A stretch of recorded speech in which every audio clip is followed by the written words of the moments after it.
ওই দিন আপনাদের সাথে হাতের নিচের অংশে মেহেদি দেওয়ার ভিডিওটা শেয়ার করেছিলাম, তো আজকে এই উপরের পার্টটাও দেখাবো আপনাদের।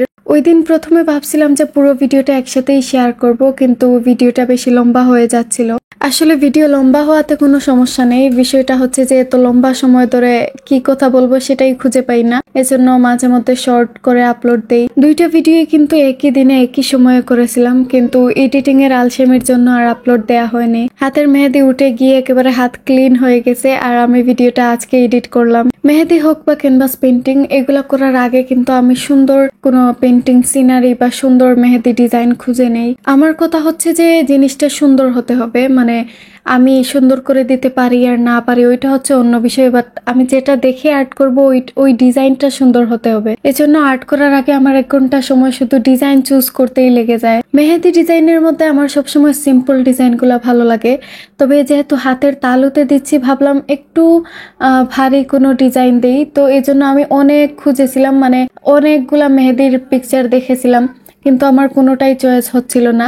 আবার যেগুলা খুব বেশি সুন্দর ওগুলা হচ্ছে ব্রাইডাল মেহেদি, আর ব্রাইডাল মেহেদি আমার হাতে দেওয়ার কোনো প্রয়োজনও নেই। তো সব শেষে খুঁজতে খুঁজতে এই ডিজাইনটাই দিছি। এটা হচ্ছে খুবই কমন একটা ডিজাইন, আপনারা সবাই হয়তো দেখছেন। ভিডিও বানানোর ক্ষেত্রে অর্গানিক মেহেদিটা আমার ভালো লাগে, আর এই মেহেদি এত ভালো লাগার কারণ হচ্ছে এটা খুব স্মুথলি বের হয়, মানে খুব বেশি চাপ দিতে হয় না। আর অর্গানিক মেহেদি ছাড়া এমনিতে যে কোনগুলা থাকে ওইগুলা কিন্তু অনেক মানে শক্ত হয়, অনেক জোরে চাপ দেওয়ার পরও বের হয়ে আসে না, আর হাতে ব্যথা হয়ে যায় একটু জায়গা দেওয়ার পরই। আমি যখন অর্গানিক মেহেদি সম্পর্কে জানতাম না, তখন 2-1টা কাবেরি মেহেদিও নিয়ে এসেছিলাম, মানে এমনিতে ভিডিও করার জন্য, কিন্তু ওইগুলাও এমন শক্ত থাকে। তো সব দিক দিয়ে অর্গানিক মেহেদি ভালো। তো অনেক আপুরা আমাকে জিজ্ঞাসা করেন যে আমি কোন মাইক্রোফোন দিয়ে ভয়েস রেকর্ড করি। আসলে ভয়েস রেকর্ড করার জন্য আমি কোনো মাইক্রোফোন ইউজ করি না, আমি ক্যাপকাটেই ভয়েস রেকর্ড করি। ওইখানে তো রেকর্ড অপশন আছে। ক্যাপকাটে কিন্তু বেশ কয়েকটা ফ্রি মিউজিকও পাবেন আপনারা, যেগুলা লং ভিডিওতে ইউজ করতে পারবেন।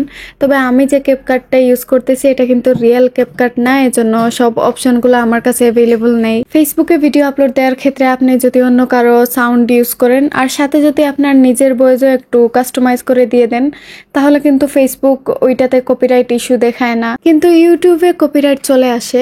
এই যেমন আমি বেশ কয়েকটা ক্যানভাস পেন্টিং এর ভিডিও আপলোড দিয়েছিলাম, লং ভিডিও, তো যেগুলার মাঝখানে আমি এমনি কিছু সাউন্ড অ্যাড করেছিলাম, যদিও এখানে অর্ধেকের বেশি আমার ভয়েস, কিন্তু তারপরও ইউটিউব ওইটাতে কপিরাইট দেখাচ্ছে। অনেক সময় ভিডিও আপলোড দেওয়ার পর সাথে সাথে কপিরাইট আসবে না, কিন্তু 3 মাস পরে হোক বা 6 মাস পরে হোক অবশ্যই এই ইস্যুটা থাকে। এজন্য সম্পূর্ণ অরিজিনাল সাউন্ড ব্যবহার করার ট্রাই করবেন। যাই হোক, তো কথা বলতে বলতে আমার মেহেদি দেওয়াটাও প্রায় শেষ হয়ে গেছে।